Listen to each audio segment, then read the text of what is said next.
နော်ဒီနိုင်ငံတော်အာဏာသိမ်းတဲ့ကောင်နော်အဖတော်တယ်တက်တယ်လို့ပြောနေတဲ့ကြက်ဘွက်ကောင်တွေကိုစော်လိုက်တဲ့ဒီမမောင်ရဲ့ဗီဒီယိုချက်နာတော့ကြည့်အောင်နော်အားလို့လဲဆိုလို့ရှိရင်ပြည်ခိုင်ဖြိုးပါတီစပြီဆိုထားတော့အဲ့ဒီပြည်သူလွတ်တော်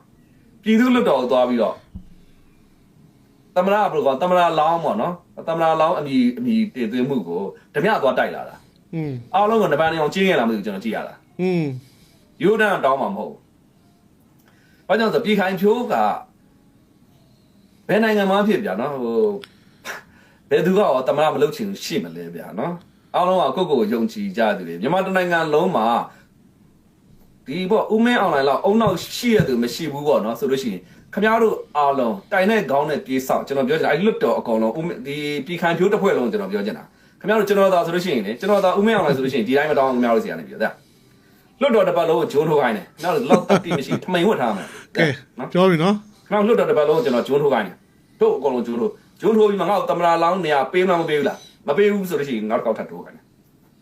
်နော်နောက်တစ်ခေါက်ထပ်ထိုးခိုင်းတယ်မပေးဘူးပြောနေသေးလွတ်တော်တစ်ပတ်လုံးခင်ဗျားတို့ဂျုံနဲ့ပတ်ခိုင်းတယ်ယူဒန်မပတ်ခိုင်းဘာကြောင့်လဲဆိုတဲ့ခါကျတော့စဉ်းစားကြည့်လေဗျာဒီလောက်အနိုင်ကျင့်တာကိုအဲ့တော့မဟုတ်ပါတယ်တော်ပါတယ်ဒီလူမဖြစ်မနေရွေးရမယ်ဆိုတော့ခင်ဗျားတို့ကတော်တော်ကြီးကိုလေညမအဲ့ပြည်ခိုင်ဖြိုးကယောက်ျားတွေတော့မရှိတော့ပါဘူးကျွန်တော်ကြည့်ရတာယောက်ျားတွေကတော့မရှိတော့ဘူးနော်ယောက်ျားတွေမရှိဘူးဆိုတာဟိုဘယ်လိုခေါ်မလဲဆိုတော့တတိရှိရတူတယ်နဲတော်တော်မရှိဘူးပေါ့နော်ကိုကဟိုပါတီပြဗျာပါတီဆိုကိုပါတီဥက္ကဋ္ဌသမရဖြစ်ရမှာပေါ့နော်ဟိုဘာသမရဖြစ်ရမှာပေါ့နော်အဲ့တော့ရှင်းနေတာပဲသမရယူတာရှင်းနေတာပဲလေနော်အဲ့ဒါကိုလည်းခင်ဗျားတို့ဘက်ကဒီနေ့လေးတွေးခေါ်ဆင်ခြင်မဲ့အဘထောက်ခံသူတွေများကျွန်တော်မြင်ချင်မိတယ်ဗျာနော်ခင်ဗျားတို့ကျွန်တော်ပြောသလိုပေါ့ဗျာနော်ပြီးခဲ့တဲ့ခေါက်လိုက်မှာကျွန်တော်ပြောခဲ့ပါတယ်ဘသူပဲထောက်ခံရေးမြန်ကိုပြန်မေးအမျိုးသားရေးသမားလားကိုကမဘာသာလားမေးကိုကမဘာသာအရေးခြုံပြီးတော့နော်မဘာသာစစ်တွေကိုကျွန်တော်မစော်ကောင်းနော်မဘာသာအရေးခြုံပြီးတော့အမျိုးဘယ်လိုခေါ်မလဲဆိုတော့ဒီပေါ့အာနာယူအကြိုက်နော်အမျိုးသားဘယ်လိုခေါ်မလဲဆိုလို့ရှိရင်ကျွန်တော်တို့ဒီလူမျိုးရေးကတိကယုံဖန်တီးဖို့ဘာသာရေးကတိကယုံဖန်တီးဖို့ဒီလောက်ပဲခင်ဗျားတို့မှာအသိဉာဏ်ရှိတယ်သူတို့အကြိုက်သုံးတော်ခံဖို့နော်ပြဿနာရှာပြီးဖို့ပဲခင်ဗျားတို့မှာလုံးဖို့ရှိတယ်ကျန်တာတွေခင်ဗျားတို့ပေါ့နော်မျိုးသားရေးသမားမဘာသာဆိုတာတကယ်အစ်စ်မှန်လို့ကျွန်တော်ပြောနော်မျိုးသားရေးသမားတွေမဘာသာတွေဆိုတာကရိုးသားတယ်ဖြောက်မှတ်တယ်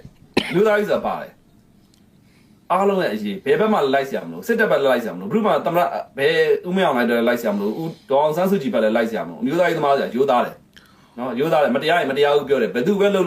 ပြောတယ်ဘာကြောင့် तू ကအမျိုးသားရေးတစ်မျိုးသားလုံးအတွက်အခြေခံတာမင်းခင်ဗျားတို့အခုမျိုးသားရေးခြုံတွေကလောကမှာဆိုတမနာယူနဲ့ဒီအာနာယူနေရမြဲရေးအတွက်နော်ဟိုခုတော့ကိုမောင်ကိုယ်တိုင်အာနာယူတမနာယူပြောနေပြီနော်လူမျိုးရေးကတိကံဖန်တီးဖို့သူတို့အတုံးချတာခံဖို့နော်ဟိုတစ်ဖက်ဒီတော်လိုင်းရေးမတရားလို့တိုက်ခိုက်နေတဲ့နော်စန့်ကျင်နေတဲ့တော်လိုင်းရေးအင်အားစုတွေကိုခင်ဗျားတို့ဝိုင်းဆဲပေးဖို့ဝိုင်းဘူးလီလုပ်ဖို့လောက်အသိဉာဏ်ရှိတာဒါခင်ဗျားအမျိုးသားရေးသမားတွေပေါ့အမျိုးသားရေးခြုံနေပြီးတော့ကျွန်တော်တွေ့တယ်အခုလောလောဆယ်တော်တော်များအဲ့လိုအမျိုးသားရေးခြုံနေများတယ်မဘာသာတွေမဘာစစ်မှန်တဲ့မဘာသာတွေအခုကြောင်ထဲရောက်နေတယ်စစ်မှန်တဲ့မျိုးသားရေးသမားတွေကြောင်ထဲရောက်နေအဲ့ဒီမဘာသာရေးကြည့်လိုက်လို့ရှိရင်အဲ့ဒီဆောနာကျွန်တော်ပြောသလိုလူမျိုးရေးဘာသာရေးကတိကံဖန်တီးပြီးတော့ဟလာအာနာယူစိတ်ကြိုက်လုပ်ပေးဖို့လောက်သိဉာဏ်ရှိတဲ့သူတွေကမဘာသာအရေးခြုံနေကြတာများတယ်အဲ့တော့ကျွန်တော်တို့ကတော့ပွင့်လင်းပြောတာကျွန်တော်တို့ကိုယ့်ကိုအမျိုးသားရေးလို့သတ်မှတ်တယ်ဘာကြောင့်သတ်မှတ်လဲဆိုရှင်မျိုးသားရေးကဘာမလိုက်ဘူးညနာမလိုက်ဘူးမျိုးသားရေးဆိုတာကိုနမပြည်ခြံစည်းရိုးထဲမှာရှိတဲ့သူတွေအားလုံးရဲ့အရေးဟာ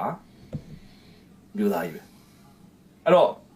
မျိုးသားရေးဟိုချိန်တည်းကလည်းမတရားမှုမှန်သမျှကိုပြောတယ်ခင်ဗျားတို့ဒီတော်လန်ရေးငါနဲ့မတူငါရန်သူဆိုပြီးတော့တပ်ဖြတ်နေတဲ့အချိန်မှာလည်းကျွန်တော်တို့ဝေဖန်ခဲ့တယ်ဗျာကျွန်တော်ဆိုလို့ရှိရင်လည်းမတရားဆန့်ကျင်ပြောဆိုခဲ့တယ်ဒီမဆိုင်ဘူးဒါမျိုးပြောဆိုတာလည်းပတ်သက်ကျွန်တော်နောက်လည်းမရအောင်ပြောမှာပဲ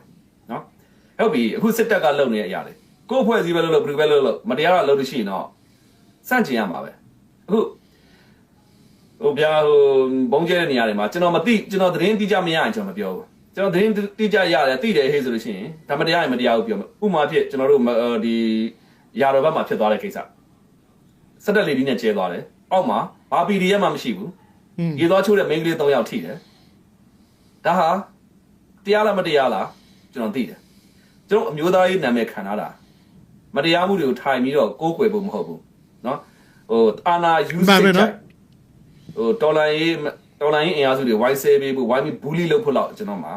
ဒီပေါ်မှာချိန်ကုန်နေမှာမဟုတ်ဘူးမျိုးသားရေးသမားတွေကရိုးသားတယ်စစ်မှန်တယ်မျိုးသားရေးသမားတွေမျက်နှာမလိုက်ဘူးမြန်မာပြည်မှာမျိုးသားရေးအရေးခြုံနေမှတွေ့တယ်နော်အဲ့တော့စစ်မှန်တဲ့မျိုးသားရေးသမားတွေမရှိပါဘူးနော်အရေးခြုံနေကြီးပါပဲအရေးခြုံနေကြီးပါနော်အဲ့တော့မျိုးသားရေးသမားတွေဘာသာတွေကျွန်တော်ပြောချင်တယ်ခင်ဗျားတို့တော်လိုင်းကိုတိုက်ခိုက်ပိုင်ခွင့်ရှိတယ်တိုက်ခိုက်ရမယ်မတရားလို့ဘယ်လိုလုပ်တိုက်ခိုက်ရမလဲဒါပေမဲ့အခုလက်ရှိပေါ့ဗျာနော်ဦးမင်းအောင်လိုင်းအခု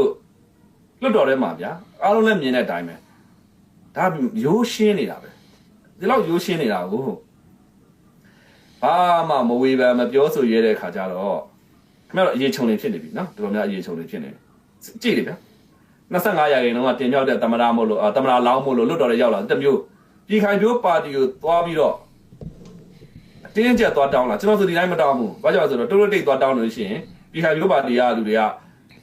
တတိရှိတယ်ပေါ့နော်တတိရှိတဲ့ပုံစံမျိုးဖြစ်သွားမယ်ပြည်ခိုင်မျိုးပါတီတွေကျွန်တော်ပြောကျွန်တော်ဆိုလို့ရှိရင်လွတ်တော်တစ်ပတ်လုံးဂျိုးထိုးခိုင်းမှာဂျိုးထိုးခိုင်းမှာတောင်းအဲ့လိုအချက်ခွဲမှာတောင်း